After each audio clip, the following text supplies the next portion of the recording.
Halo Sobat pencinta Donghua, kali ini kita akan melanjutkan cerita Battle Through the Heavens Benua Kaisar. Cerita dan video ini diambil dari channel Nobarta. Tanpa banyak basa-basi, mari kita simak alur ceritanya. Melanjutkan dari cerita sebelumnya, keesokan pagi Xiaoyan yang sedang duduk di tempat tidur membuka matanya. Ada api warna-warni yang berkedip yang terpancar di matanya. Xiaoyan merasakan peningkatan kekuatan sumber kaisar di Yuanzhou benar-benar melimpah. Xiaoyan menemukan bahwa kecepatan latihan di Yuanzhou 3 kali lebih cepat dari di Zhou. Xiaoyan keluar dari pintu dan berjalan menuju aula. Dari kejauhan dia melihat sosok Qing Hao yang sepertinya ia sudah lama menunggunya. "Saudara Xiaoyan, aku hampir melupakan sesuatu," ucap Qing Hao. Cahaya merah muncul di tangannya. Ini adalah peta. Itu diturunkan pada zaman kuno. Seharusnya itu adalah peta yang menandai lokasi 3 benda aneh.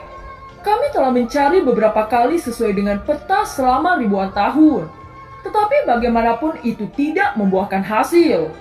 Dan sejauh yang saya tahu peta ini lebih dari satu. Semuanya sama. Semua orang meragukan keasliannya, tetapi menurut saya itu tidak palsu. Saudara Xiaoyan, ambillah peta ini, aku yakin Anda bisa menemukan 3 benda aneh tersebut, ucap Qing Hao menyerahkan peta tersebut. Mendengar 3 hal aneh, mata Xiaoyan bersinar. Segera Xiaoyan mengambil peta dari tangan Qing Hao. "Semoga saya memiliki kesempatan untuk melihat Anda menelan 3 hal aneh di masa depan. Sekarang saya akan mengantar Anda ke perjalanan," ucap Qing Hao. Di kota sihir, Qing Hao sangat terkenal. Terutama baru-baru ini Qing Hao mengumumkan bahwa dia adalah Kaisar Iblis.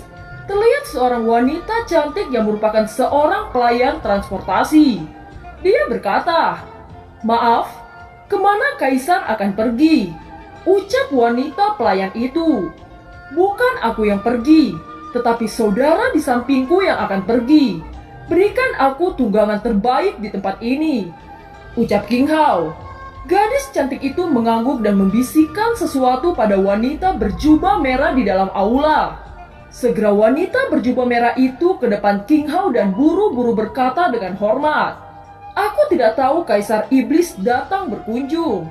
Tolong maafkan kelalaian saya," ucap wanita berjubah merah. "Tidak apa-apa, saya tidak menyalahkanmu," ucap Qing Hao. "Dua tamu terhormat, tolong ikuti saya," ucap wanita berjubah merah membawa Qing Hao dan Xiaoyan menuju tempat pertemuan. Di dalam tempat pertemuan berbagai jenis burung dan binatang terbang-terbang ke segala arah. Meskipun ukurannya besar, tetapi kecepatan penerbangannya juga luar biasa cepat. Jenis burung dan binatang buas ini khusus digunakan untuk transportasi manusia. Wanita berjubah merah membawa Qing Hao dan Xiaoyan ke seekor burung yang tidak terlalu besar. Burung itu mempunyai kecepatan yang luar biasa. Jenis burung ini disebut burung falcon petir. Meskipun merupakan yang terkecil dari binatang buas jenis burung, tetapi kemampuan terbangnya yang tercepat. Kaisar Iblis, ini adalah tunggangan yang terbaik di tempat kami. Awalnya ada pelanggan yang memesan burung ini. Karena saudara Kaisar Iblis ingin mencari tunggangan terbaik, maka saya akan memberikan burung ini, ucap wanita berbaju merah itu. Qing Hao mengangguk. Setelah itu dia menoleh ke Xiaoyan dan berkata, "Saudaraku, aku hanya bisa mengirimmu ke sini.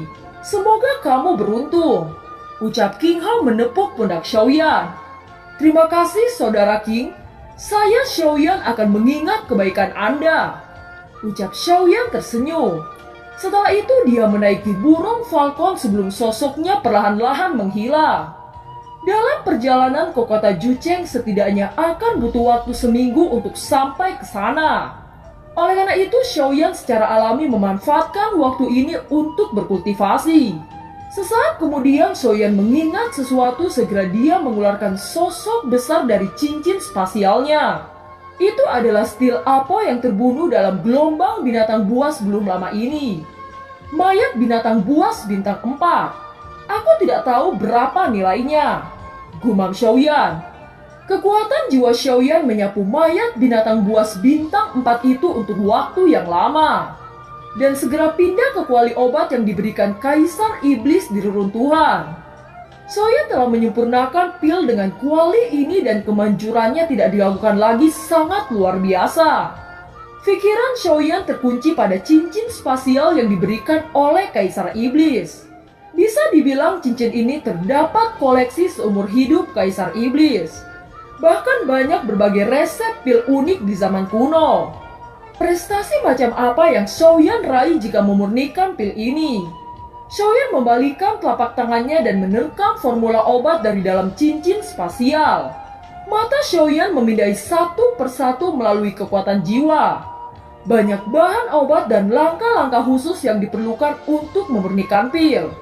Formula ini berkisar dari level rendah ke level tinggi, dengan berbagai fungsi dan keanehan.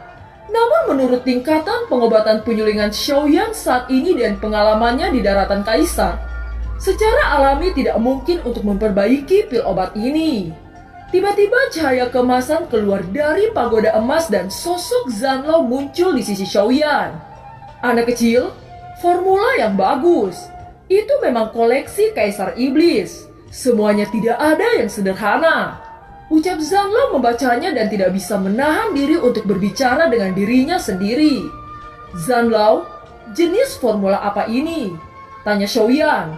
Ia telah melihat resep ini, tetapi dia tidak tahu seberapa baik atau buruknya.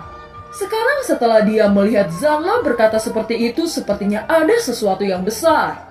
Setelah itu Zanlao mengambil satu resep obat dan menyerahkannya kepada Xiaoyan. Dia berkata, formula ini disebut Xiu Sendan. Xiu Sendan memiliki efek mencuci otot dan mencuci tulang, memodifikasi esensi dan memperkuat tubuh. Ucap Zanlao tersenyum. Sekarang ketika Xiaoyan mendengar Zanlao mengatakan itu, ekspresi wajah Xiaoyan menunjukkan keterkejutan. Xiaoyan melihat resep di tangannya dan hampir semua bahan obat belum pernah dia dengar. Xiu Sendan ini memang sangat istimewa. Itu memiliki efek besar pada peningkatan kekuatan fisikmu. Dan beberapa bahan obat terlalu langka. Pil ini adalah pil Kaisar kelas 5. Teknik pemurnianmu saat ini terlalu lemah. Kamu harus terlebih dahulu meningkatkan teknik pemurnian. Ucap Zanlao. Xiaoyan mengangguk. Sejak memperbaiki pil Kaisar tingkat 2, dia tidak pernah memperbaiki pil lagi. Dan memang sudah saatnya untuk meningkatkan teknik pemurnian. Pagoda emas melayang dan tubuh Zanlao sekali lagi masuk ke dalam bersama Xiaoyan. Ketika Xiaoyan memasuki pagoda, dia melihat Longyan yang sedang duduk diam seperti patung.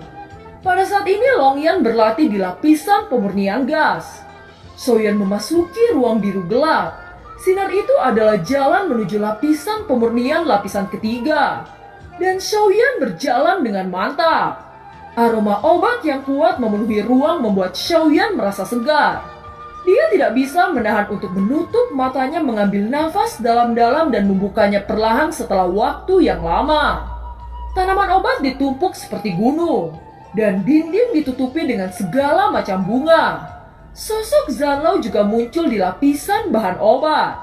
Melihat ekspresi terkejut Xiaoyan, dia berkata, "Kamu hanya melihat bagian yang sepele.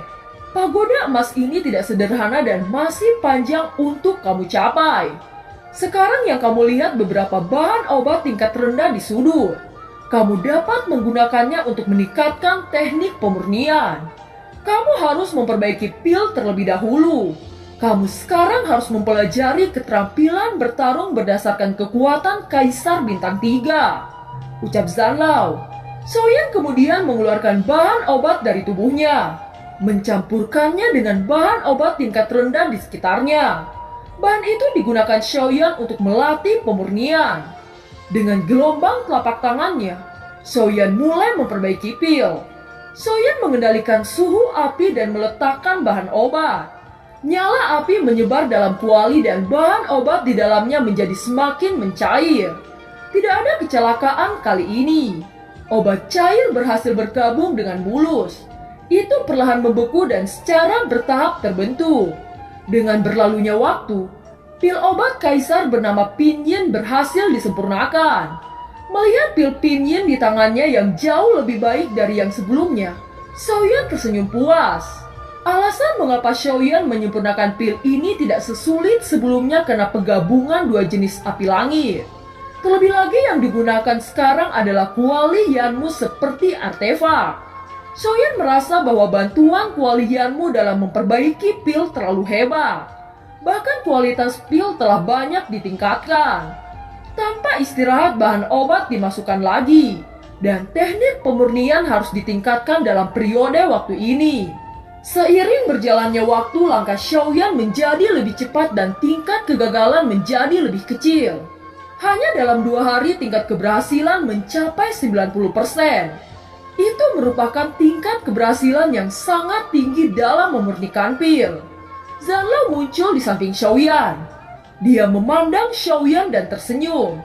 Sungguh bagus bisa memurnikan pil Kaisar Pinyin dalam waktu yang begitu singkat. Jangan lupa bahwa kamu juga harus mempelajari teknik bertarung, ucap Zanlao. Xiaoyan mengangguk dan sedikit bersemangat. Kekuatan keterampilan bertarung tingkat roh Xiaoyan telah mengalami banyak peningkatan. Xiaoyan berjalan menuju seberkas cahaya yang diarahkan langsung oleh Zanlao. Dia berdiri dan mengambil gulungan yang tergantung di dalam seberkas cahaya. Tiba-tiba gulungan itu berubah menjadi seberkas cahaya menembus alam jiwa Xiaoyan. Perlahan-lahan ia menutup matanya dan gambar-gambar melintas di pikiran Xiaoyan. Ini adalah teknik bertarung kelas dunia. Sesosok berjubah hitam kembali muncul di benak Xiaoyan. Sosok itu mempraktikkan teknik dunia. 2 hari kemudian mata Xiaoyan perlahan terbuka. Keterampilan bertarung tingkat dunia benar-benar luar biasa, gumam Xiaoyan. Keterampilan tempur tingkat dunia memakan energi terlalu cepat. Kekuatan Xiaoyan saat ini tidak dapat mendukung untuk waktu yang lama. Xiaoyan tersenyum pahit. Jika surgawi 8 tiang maju ke pembakaran dingin, mungkin situasi ini tidak akan terjadi. Xiaoyan mengambil buklet dari cincin spasial. Dia juga ingin tahu tentang urutan latihan jiwa. Pada saat yang sama Xiaoyan menjalankan roh hantu di tubuhnya. Sekarang ketika roh hantu diaktifkan, kekuatan dingin yang aneh merembes dalam tubuh Xiaoyan.